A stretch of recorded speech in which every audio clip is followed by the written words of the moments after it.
আমি এই মানিকগঞ্জকে নিয়ে সবসময় ভাবি, আপনারা জানেন সবসময় যে কথাটা বলি যে আমার পৃথিবীটা এই মানিকগঞ্জকে নিয়ে।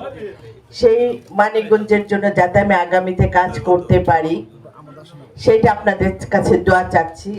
আন্তরিকতা, সহযোগিতা সবকিছুই আমাদের লাগবে। আজকে আমি সরকারি পর্যায়ে যা বলতে গেলে আমি সরকারি দলই বলতে গেলে আজকে তো সেই ক্ষেত্রে আমি আমার সরকারি হিসাবে সরকারের পক্ষ থেকে প্লাস আমার মানিকগঞ্জের জনগণের পক্ষ থেকে আমি কাজ করতে চাই।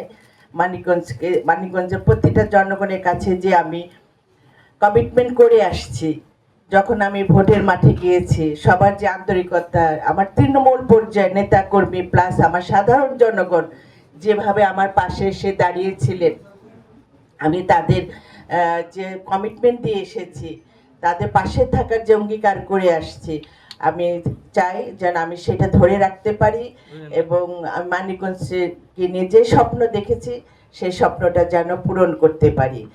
আর আপনারা সবাই জানেন আমার বাবা হারুনা রশিদ খান মুন্নু, তার উত্তরসূরি হয়ে আমি মানিকগঞ্জের হাল ধরেছি। আপনারা দোয়া করবেন আমার বাবার যে স্বপ্নগুলি ছিল সেই স্বপ্নটা যেন আমি আপনাদের দিয়ে পূরণ করতে পারি এবং মানিকগঞ্জের মানুষের কাছে যেন আমি আমার যে কমিটমেন্ট আছে সেটা যেন পূর্ণ করতে পারি, এই চেষ্টাটা আমার সবসময় থাকবে।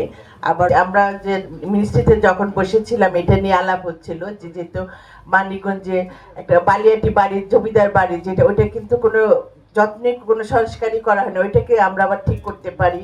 আরও আমাদের যে নদীর যেখানে হ্যাঁ অনেকগুলি তো আছে, বালিয়াটি জমিদার বাড়িটা আসলে মেন ফোকাস আমাদের, ওইটা শিবালয়তে আছে, দাতার জমিদার বাড়ি আছে।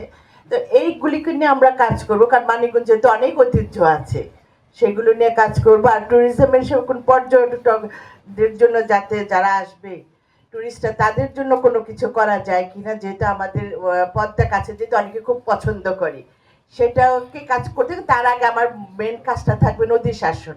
এই কাজটা করার পরে দেন আমরা ওই পদ্মাটাকে একটা ট্যুরিজমের জায়গায় নিয়ে আসতে পারবো। আমরা আসলে অফিস মোটামুটি আমাদের তিন দিন আমাদের অফিস হয়েছে, এর মধ্যে কিন্তু আমরা বসে নেই, কাজ করছি। এবং এর মধ্যে আপনারা দেখছেন যে মাননীয় প্রধানমন্ত্রীর সাথে আমাদের মিটিং হয়েছে।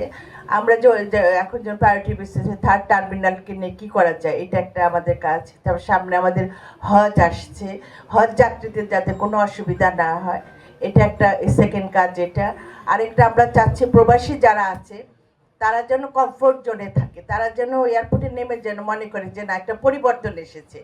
এই জিনিসটা আমাদের এই ব্যাপারে অনেক কাজ আছে, কাজ কিন্তু অনেক।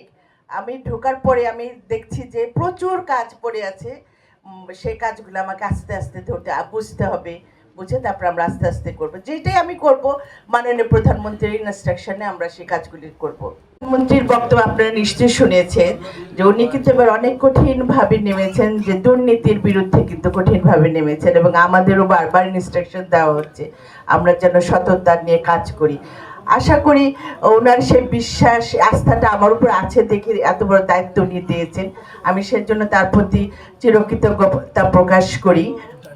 আমি চেষ্টা করব আমার সততা আদর্শ নিয়ে এটাকে যেন একটা পরিবর্তন আনা যায়, আগের যে দুর্নামগুলি আছে সেখান থেকে যেন আমরা বের হয়ে আসতে পারি। এবং এটাই আমাদের বর্তমান সরকারের কিন্তু এই ধ্যান ধারণা নিয়ে কিন্তু কাজ করছে।